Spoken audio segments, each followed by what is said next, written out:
अच्छा प्लस मुझे लगता है ये रिस्पॉन्सिबिलिटी हमारे जनरल फिजिशियंस की भी है क्योंकि हमारा जो जनरल फिजिशियन है फर्स्ट तो आपके पास जो इजी एक्सेस है वो वही होता है ना, कुछ भी होता है सबसे पहले लोग उनके पास जाते हैं, तो आई गेस उनकी भी रिस्पॉन्सिबिलिटी है जितना भी जनरल फिजिशियंस आए ना पाकिस्तान में उन्हनि जी भी रिस्पॉन्सिबिलिटी आहे तो वो सही शइ खे सही रिडेक्ट करे सही माण्हू ताईं पहुचाएं। पर मैम ॻाल्हि इहा आहे त जेकॾहिं अवां हिन ते न थोरो गौर फ़िक्र कंदा त असां वटि 90% जेके बि पढ़िया लिखिया डॉक्टर आहिनि MBBS क्वालिफाइड आहिनि या क्वालिफाइड आहिनि उहे शहरनि में कमु कनि पिया। ॿाहिराड़ियुनि में उहे सहूलियतूं न हुजण जे करे उहे उतां ज़्यादा अचनि, उते मिडवाइफ्स अतई डॉक्टर आहिनि उहे सभु आहिनि, उन्हनि खे पाण खे ई ख़बर कोन्हे उनजी त हू कीअं मोकिलींदा, हू पाण ई बसि डॉक्टर खे ॾिठो आहे त उहा फीवर आहे त हिनखे पेनाडोल ॾियणी आहे, पर हाणे उहा त ख़बर कोन्हे त उनजा वरी कॉम्प्लिकेशन कहिड़ा आहिनि, कहिड़े माण्हू खे ॾियणी आहे उहा शइ। अच्छा इन शइ खे ई मद्देनज़र रखंदे आउं हिकु ॻाल्हि कई त इबादत सम्झी हिनखे कयां पियो, जॾहिं मूंखे हिनजी अपॉर्चुनिटी मिली त हाणे उनजे थ्रू ई जेको आहे उहो मुंहिंजी कोशिशि हूंदी आहे, छो अलहमदिल्ला ख़बर आहे त ऐं असांजी वरी PTV जी जेका आहे उहा व्यूअरशिप बि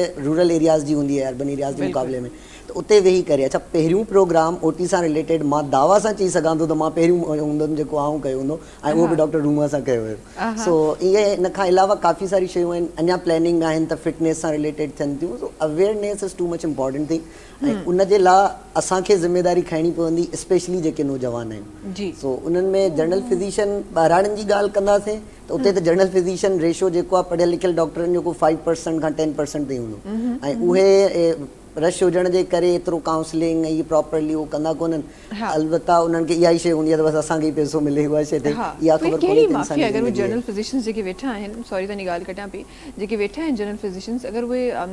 सही पढ़ियल लिखियल तव्हांजे लफ़्ज़नि मुताबिक़ अगरि जनरल फिजिशियंस न आहिनि उहे कहिड़ी माफ़िया आहे जेका असांजे नंढनि नंढनि क्लिनिक्स में वेठल नज़र ईंदी आहे या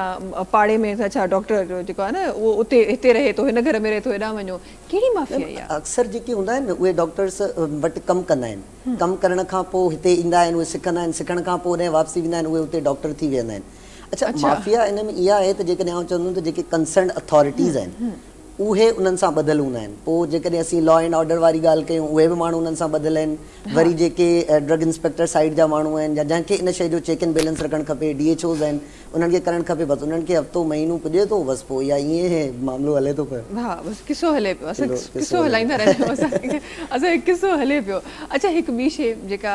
रिगार्डिंग दिस थेरेपी मैं आपसे पूछना चाहूँगी रूमा साहिबा कि हम जब इस थेरेपी की बात करते हैं तो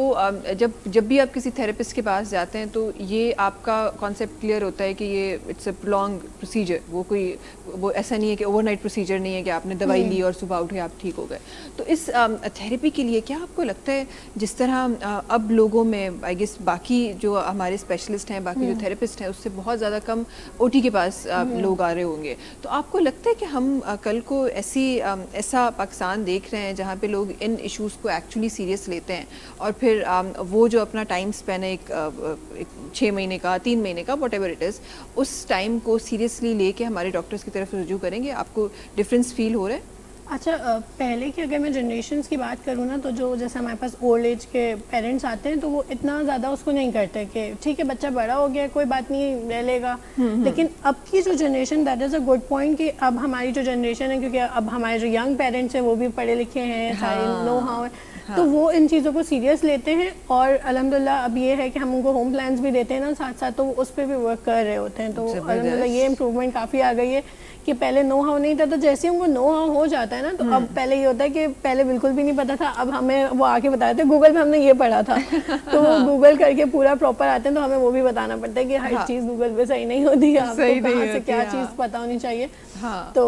लेकिन अब की जनरेशन के पेरेंट्स काफ़ी अच्छे हैं, वो काफ़ी इन चीज़ों को सीरियस लेते हैं और वर्क भी कर रहे हैं। ज़बरदस्त, अच्छी बात है। तो हम इसको ये समझ रहे हैं कि हमारी जो अभी की जो जनरेशन है जो पेरेंट्स हैं हमारे जिन पेरेंट्स वाली जनरेशन की बात कर रही हूँ मैं, उसके बाद जो एक और जो हमारे पास पेरेंट्स वाला लॉट आएगा वो इससे भी ज़्यादा ऑब्वियसली बेहतर होगा और फिर हम ये छोटे छोटे मसाइल हम अपने अंदर नहीं देख रहे होंगे, जो एक इनविजिबल मसाइल है ना जो हमें नज़र नहीं आ रहे होते, वो होते हैं लेकिन हमें नज़र नहीं आ रहे होते। तो ये हम होप कर रहे हैं कि नेक्स्ट जो हमारा जो एक डेकेड के बाद एक जो जनरेशन हमारी चल रही होगी और रिस्पॉन्सिबल लोग चल रहे होंगे उनमें ये चीज़ें नहीं नज़र आएंगी। गूगल डॉक्टर जी ते ॻाल्हि थी आहे त मां इहो ज़रूरु तव्हां खां पुछणु चाहींदमि केतिरे हद ताईं एज़ एन एंकर पर्सन तव्हांखे तव्हांजी एज़ एन एंकर तव्हांजी नज़र कीअं थी वञे त असां वटि केतिरे हद ताईं माण्हू आहिनि जेके उन्हनि शयुनि ते बिलीव कंदा आहिनि? अच्छा पर्सनली मुंहिंजी जेका ऑब्ज़र्वेशन आहे उहा इहा आहे त पहिरियां माण्हुनि खे अवेयरनेस कोन हूंदी हुई त उनजे करे हू पंहिंजी औलाद जो इलाज न कराईंदा हुआ।